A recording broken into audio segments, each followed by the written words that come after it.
The sun beat down mercilessly on the dusty streets of Redemption Creek as Clara Hawkins clutched her shawl tightly around her shoulders, the weight of her father's debt hanging over her like a dark cloud. She'd come to the saloon to plead with Sheriff Monroe about the extension he'd promised, but the moment she'd walked in, she knew she'd made a terrible mistake. Clara's heart hammered against her ribs as she backed away from Sheriff James Monroe, whose alcohol-soaked breath assaulted her senses. The saloon had emptied quickly when the sheriff started throwing bottles, leaving Clara alone with the drunken lawman. "Now, Miss Hawkins," Sheriff Monroe slurred, his bloodshot eyes roaming over her in a way that made her skin crawl. "Your pa's been late on that payment for 3 months. I'm thinking maybe you and I can work out some other arrangement." "Please, Sheriff," Clara pleaded, her back pressed against the wall. "We need just 1 more week. The harvest is coming in and we'll have the money then." Sheriff Monroe laughed, a harsh sound devoid of humor. "That's what your pa said last month and the month before." He stepped closer, cornering her between the bar and the wall. "I think it's time you learned how things really work in Redemption Creek, 1878. Clara's eyes darted desperately around the empty saloon, searching for an escape route. The bartender had disappeared into the back room, unwilling to cross the sheriff. Monroe's badge glinted in the dim light as he reached for her arm. "A pretty thing like you shouldn't be worrying about money," he said, his words slurring together. "I could make all your troubles disappear." The saloon doors swung open, bringing with them a shaft of blinding sunlight and the silhouette of a tall man.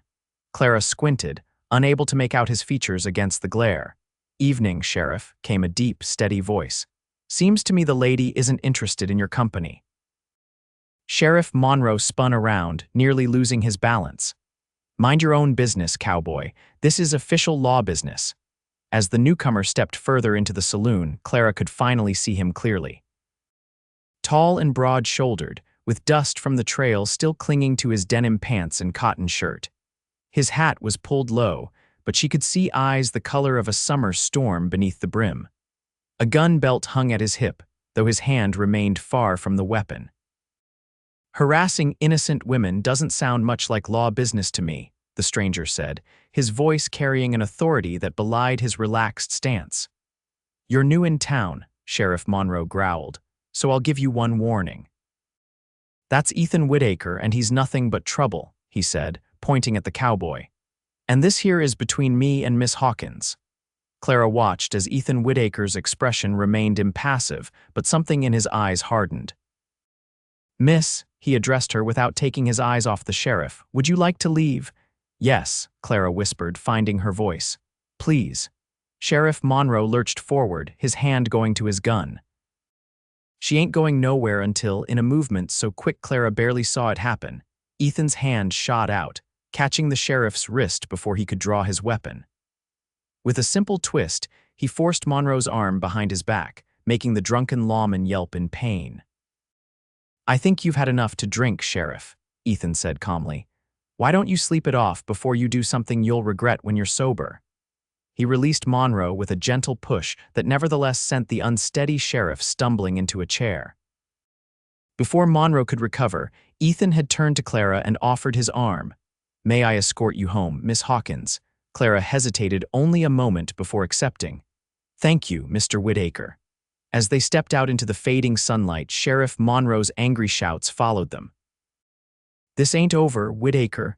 You're gonna regret crossing me." Once outside, Clara let out a shaky breath she hadn't realized she'd been holding. "I don't know how to thank you, Mr. Whitaker." Ethan adjusted his hat against the setting sun. "No need for thanks, Miss Hawkins. No decent man would have left you in that situation." He glanced down at her. "Though I have to wonder why a lady like yourself was alone with Monroe in the first place." Clara sighed, the weight of her worries returning. "My father's farm, we've had a rough couple of years. The sheriff loaned us money to get through the winter, but with the drought." She shook her head. "I thought I could reason with him. I was wrong." Ethan nodded, his expression thoughtful. "Monroe's not known for his reasonableness, especially when he's been drinking." He guided her down the dusty main street. "Where's your home? I'll see you safely there." "It's the Hawkins farm, about 2 miles east of town," Clara replied, suddenly conscious of how this might appear to the townsfolk watching them.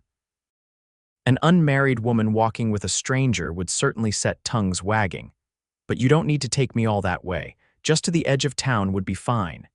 Ethan's eyes scanned the horizon, taking in the setting sun. 2 miles is no distance at all, and it'll be dark soon, I insist. Clara couldn't deny the relief she felt at not having to make the journey alone, especially knowing how angry Sheriff Monroe was. Then I accept, Mr. Whitaker, and I'm grateful. They walked in companionable silence for a while, leaving the buildings of Redemption Creek behind. Clara found herself stealing glances at her rescuer.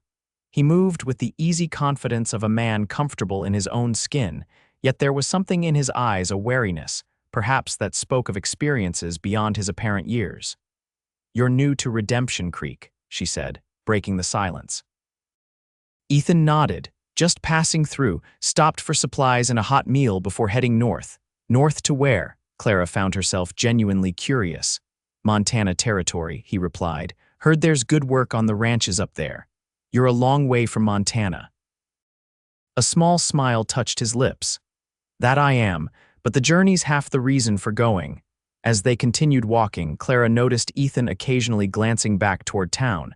Do you think the sheriff will cause trouble for you? She asked. Probably, Ethan admitted.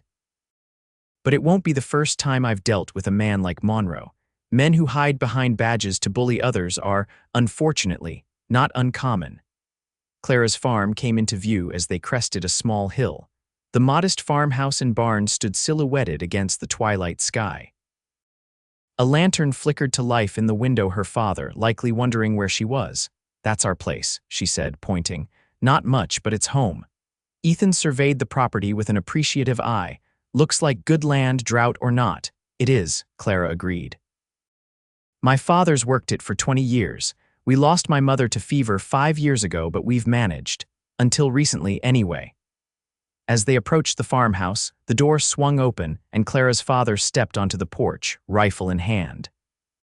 Charles Hawkins was a weathered man in his 50s, his face lined from years of working under the harsh sun. Clara, he called out, squinting into the dusk. That you, girl? Yes, Pa, she called back. I've brought a guest.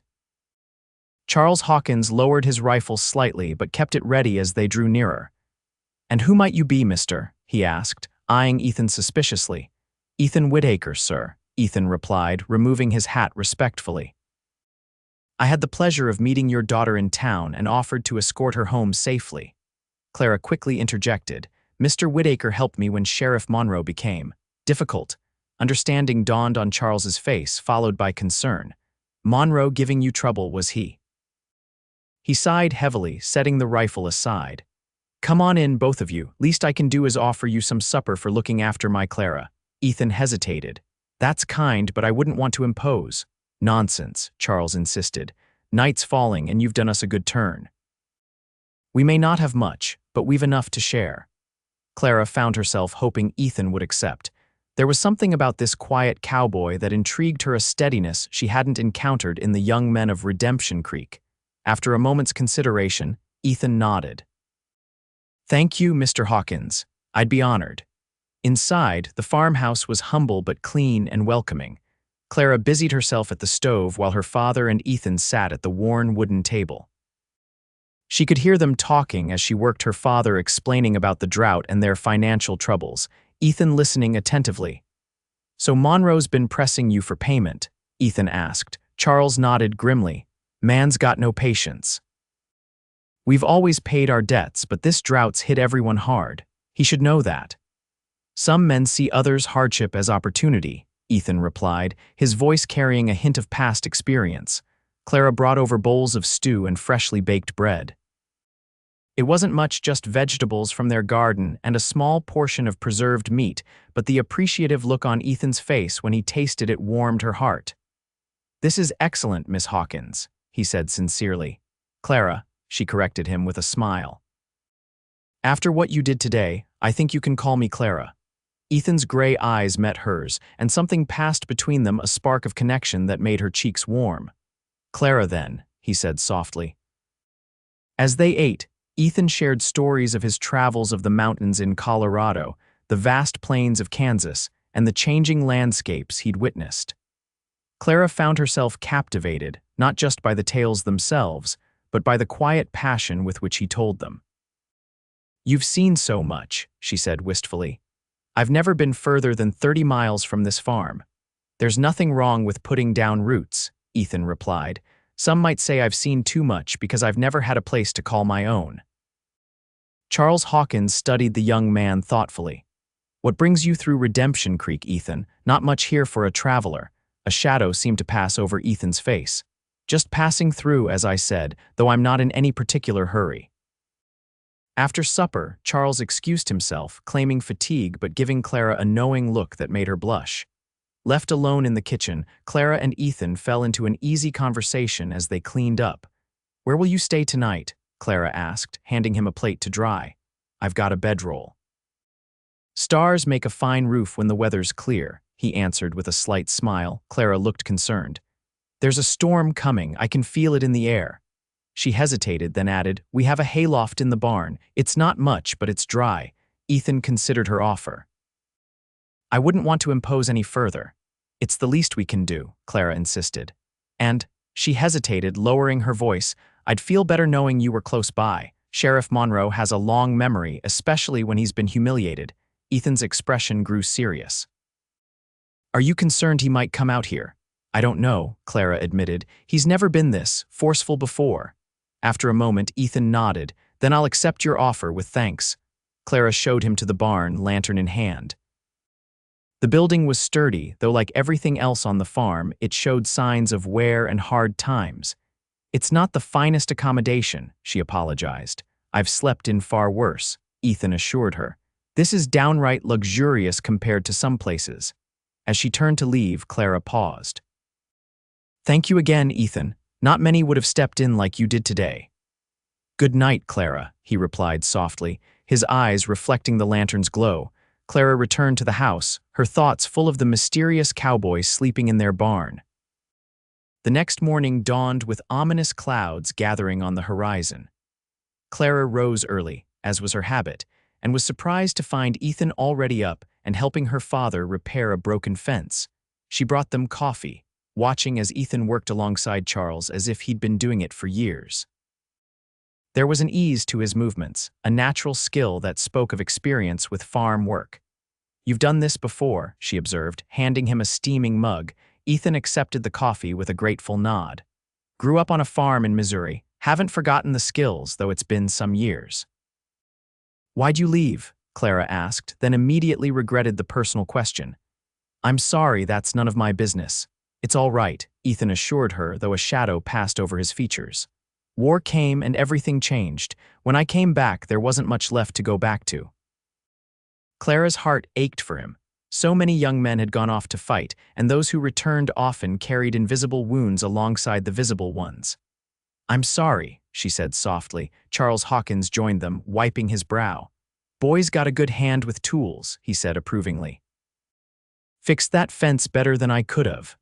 "Least I could do for your hospitality," Ethan replied. Charles squinted at the darkening sky. "Storm's coming in faster than I thought. Going to be a bad one by the look of those clouds." As if on cue, a distant rumble of thunder echoed across the plains. Clara felt a drop of rain on her cheek. "We should get inside," she suggested. "Not yet," Charles said grimly. "Need to secure the livestock first. Clara, go make sure the house windows are all latched." "Ethan, if you're willing, I could use a hand with the animals." "Of course," Ethan replied immediately. Clara hurried to the house while the men headed for the small pasture where their few remaining cattle grazed. The rain was falling steadily by the time she finished securing the windows, and she anxiously watched from the porch as her father and Ethan herded the livestock into the barn. They were just closing the barn doors when the sound of approaching hoofbeats cut through the patter of rain. Clara's stomach knotted as she recognized Sheriff Monroe's bay gelding, followed by two more riders, his deputies, Hank and Bill. Charles and Ethan emerged from the barn just as the three men reined in their horses. Sheriff Monroe looked considerably more sober than the previous day, but his eyes were cold with anger. "Charles Hawkins," Monroe called out, ignoring the rain soaking through his coat, "I've come to collect what's owed." Charles stepped forward, his posture stiff but dignified. Sheriff, as I've told you, we need more time.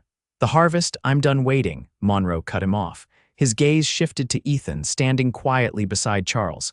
And I see you're harboring this troublemaker.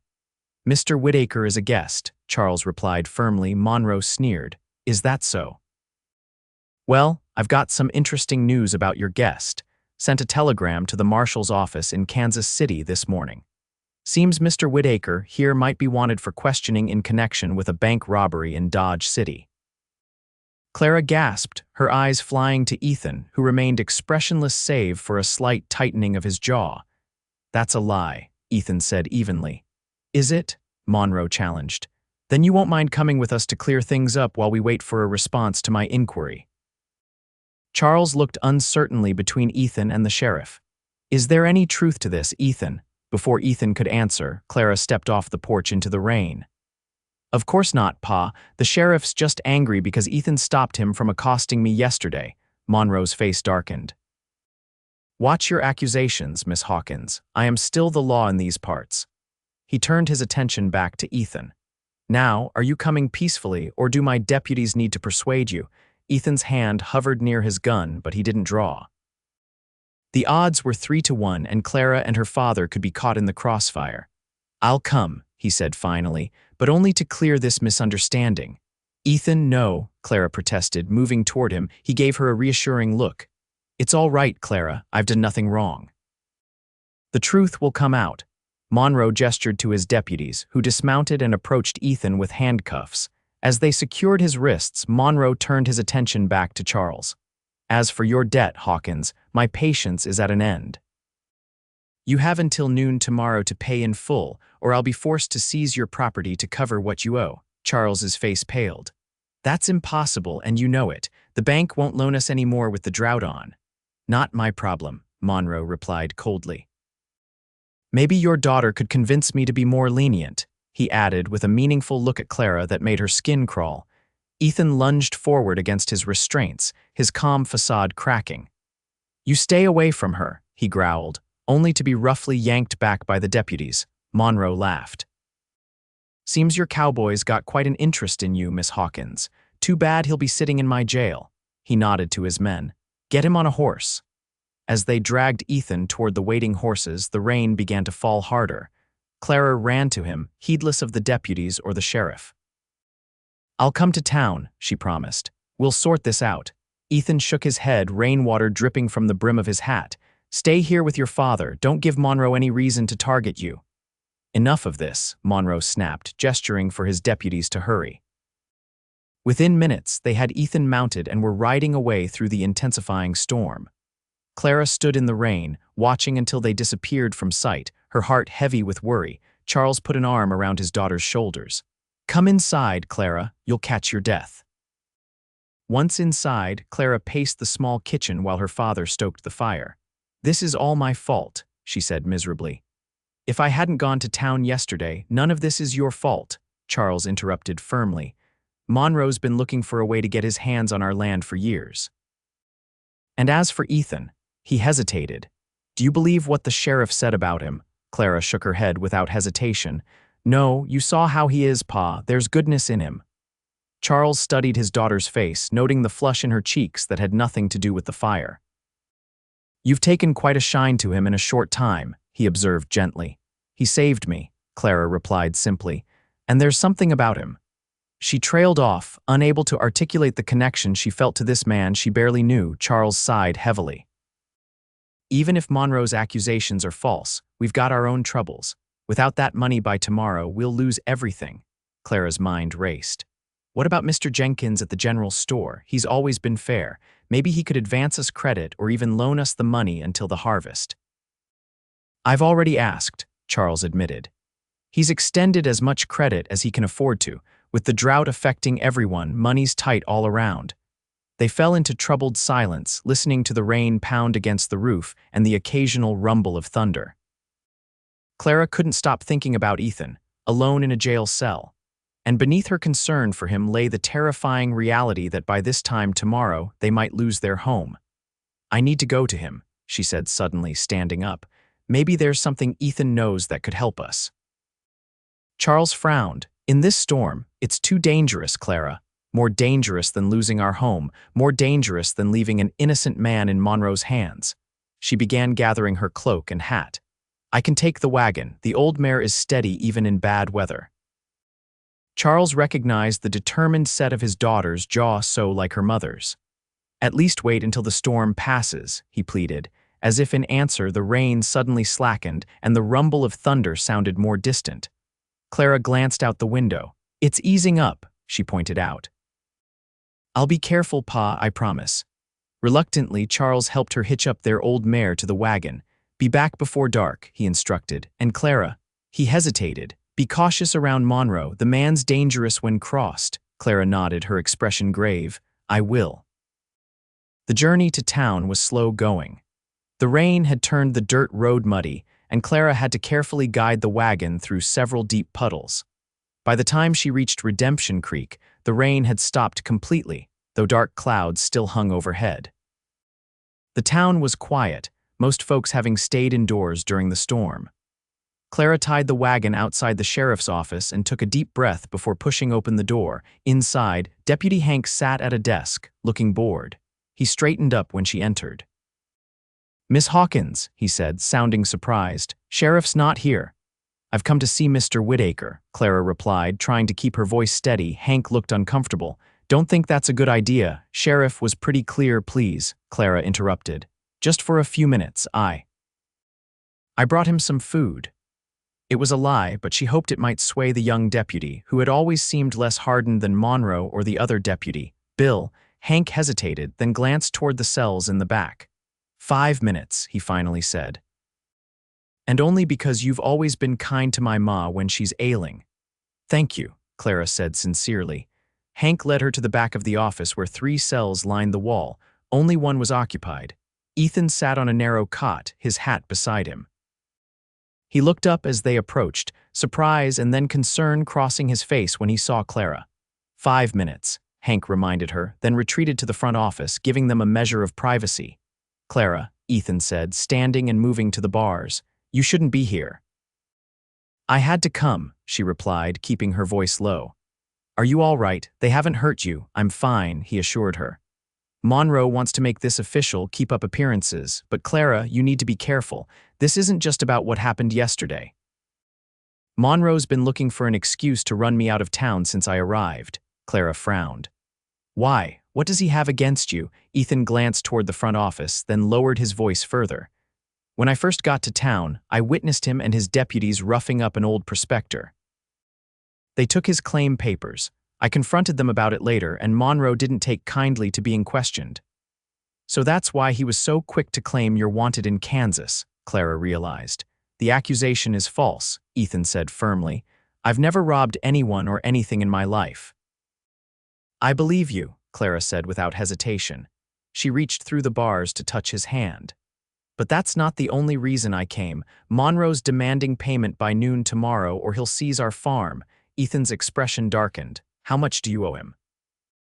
$200, Clara replied. It might as well be $2,000. We don't have it. Ethan was quiet for a moment, then said, in my saddlebags there's money, about $150. It's everything I have, but you're welcome to it. Clara stared at him in disbelief. Ethan, I can't take your money. It's not taking if I'm offering, he replied. My horse and gear are at the livery stable. The owner, Mr. Peterson, seems like an honest man. Tell him I sent you for my belongings. Before Clara could respond, they heard the front door of the office open and Monroe's voice booming through. Ethan quickly whispered, Go now, use the back door, and Clara, be careful. Deputy Hank appeared, looking anxious. Miss Hawkins, you need to leave now. This way, he said, gesturing toward a door at the rear of the building. Clara gave Ethan one last look before allowing Hank to usher her out. Her heart was racing as she slipped through the back door into the alley behind the sheriff's office. She waited until she heard Monroe's voice fade before making her way around to where she'd left the wagon. Her mind was a whirl of emotions as she drove to the livery stable. Ethan was willing to give her everything he had to save her family's farm. A man she'd known for barely a day was offering such sacrifice. It both overwhelmed her and confirmed what her heart had already begun to tell her, that Ethan Whitaker was a man unlike any she'd ever met. Mr. Peterson, the livery stable owner, was initially reluctant to hand over Ethan's belongings, but when Clara explained the situation, his weathered face softened. "Never did think that boy was any kind of criminal," he muttered, leading her to where Ethan's horse and gear were kept. Sheriff's had it in for him since he arrived. When Clara opened the saddlebags, she found exactly what Ethan had described: a canvas pouch containing just over $150. It represented years of hard work for a cowboy like Ethan, his entire savings. She also discovered something else: a small, worn photograph of a young woman holding a baby, with a man in a Union Army uniform standing proudly beside them. "Who are they?" she wondered aloud. "His family, I reckon," Mr. Peterson said, glancing at the photo. "He mentioned a wife and child once, said he lost them to fever while he was away fighting. That's why he keeps moving, from what I gather. Too many ghosts." Clara's heart ached at this revelation. She carefully returned the photograph to the saddlebag and secured the money inside her dress. Even with Ethan's savings, they were still short $50, but it was far better than nothing. "Mr. Peterson," she said suddenly, "do you know why Sheriff Monroe is so determined to get our farm? There are larger properties he could target if all he wanted was land." The stable owner looked uncomfortable.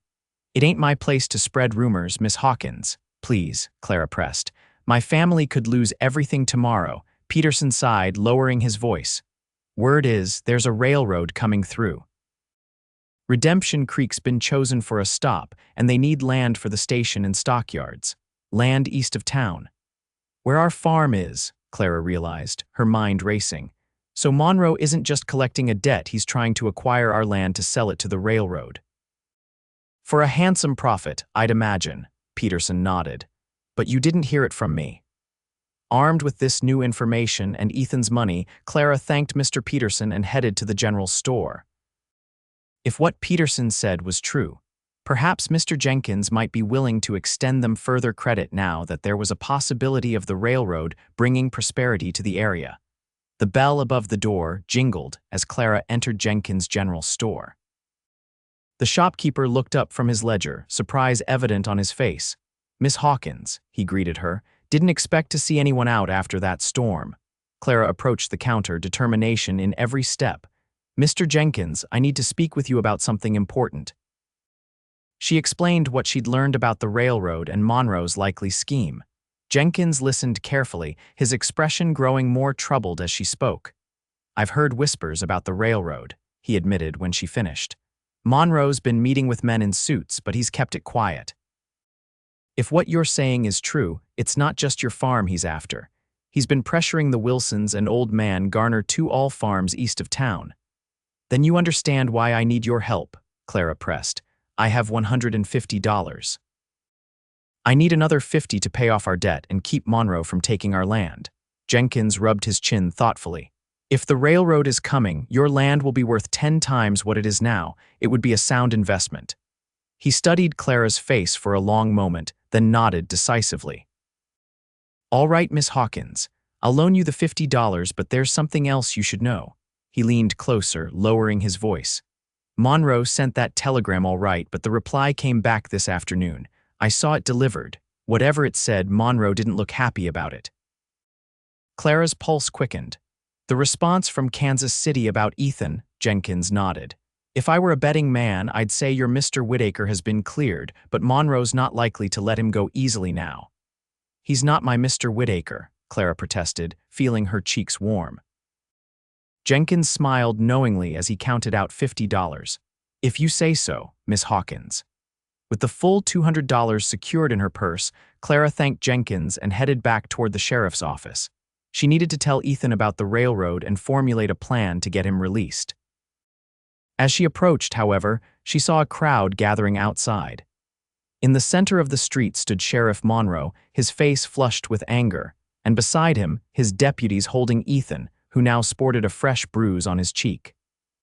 "People of Redemption Creek," Monroe was announcing loudly, "this man is a danger to our community. While he may not be wanted in Kansas as first believed, I have reason to suspect he's planning mischief here." Clara pushed her way to the front of the crowd, her heart pounding. Monroe's eyes narrowed when he spotted her. In fact, he continued, I believe he may be conspiring with certain landowners to defraud honest businessmen interested in developing our town. Whispers rippled through the crowd.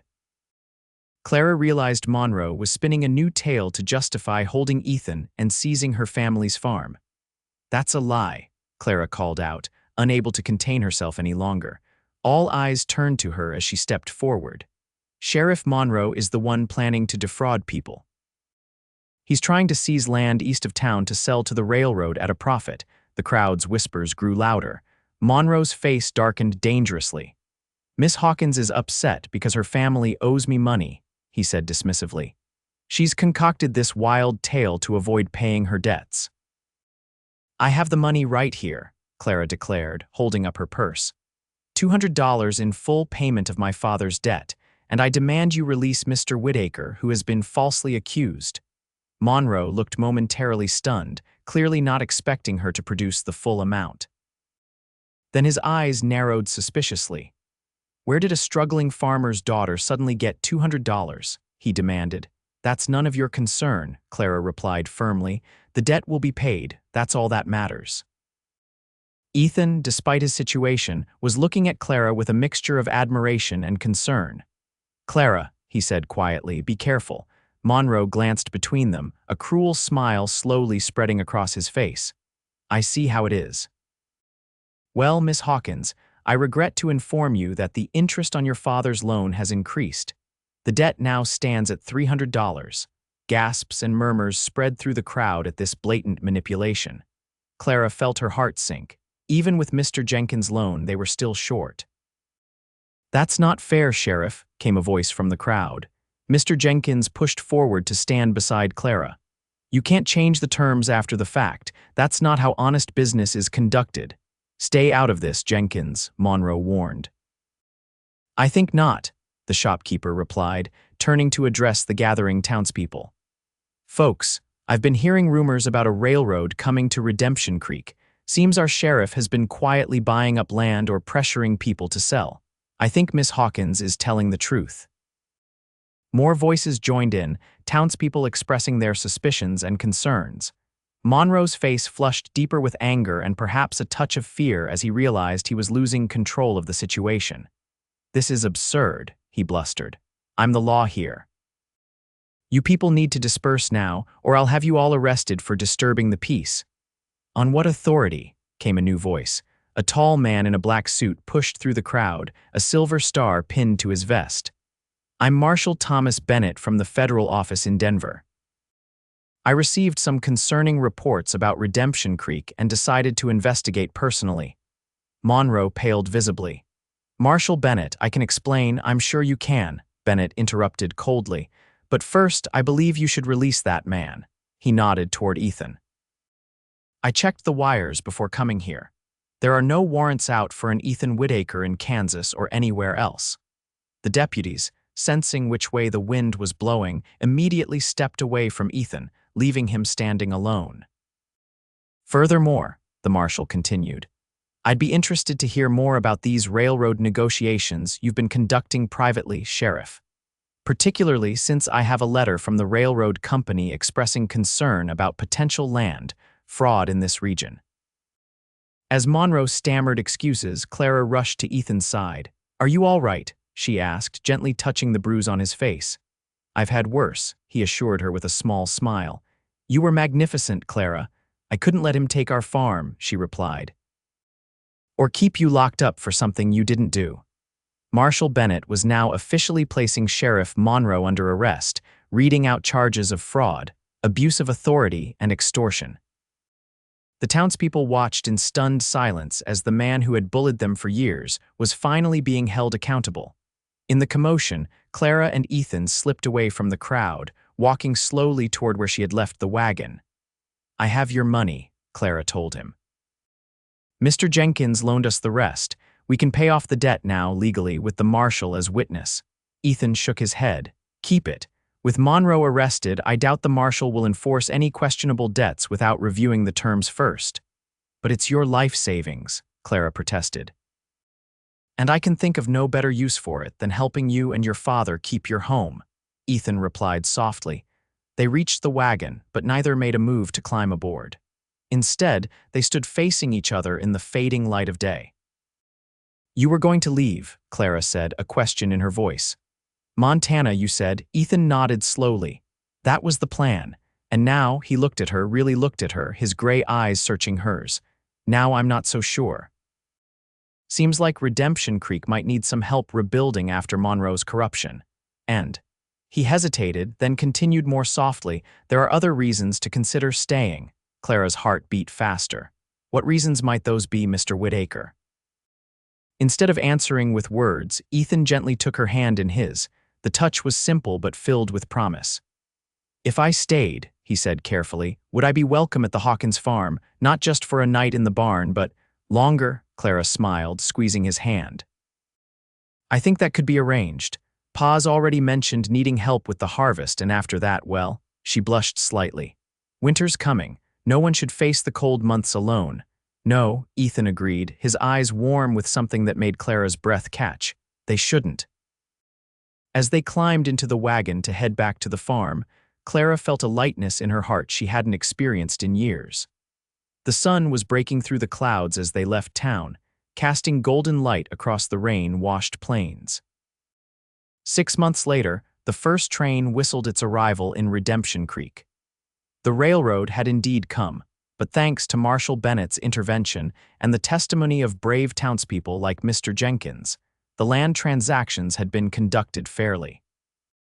The Hawkins farm remained intact, with a portion sold at a fair price for the right-of-way. On a hill overlooking the new train station stood a small, white church. Inside, Clara Hawkins, radiant in a simple white dress, stood beside Ethan Whitaker as they exchanged vows before their friends and neighbors. "I never expected to find a home again," Ethan whispered to her as they walked back down the aisle together. "Or someone to share it with." Clara smiled up at him, her heart full. "Sometimes the journey takes us exactly where we need to be," she replied, "even if it's not where we thought we were heading." As they stepped out into the spring sunshine as husband and wife, the distant whistle of the train sounded again, a reminder of how a drunken sheriff's greed had inadvertently brought them together, and how a cowboy who stood tall when others wouldn't had found not just a woman to rescue, but a love and home worth staying for.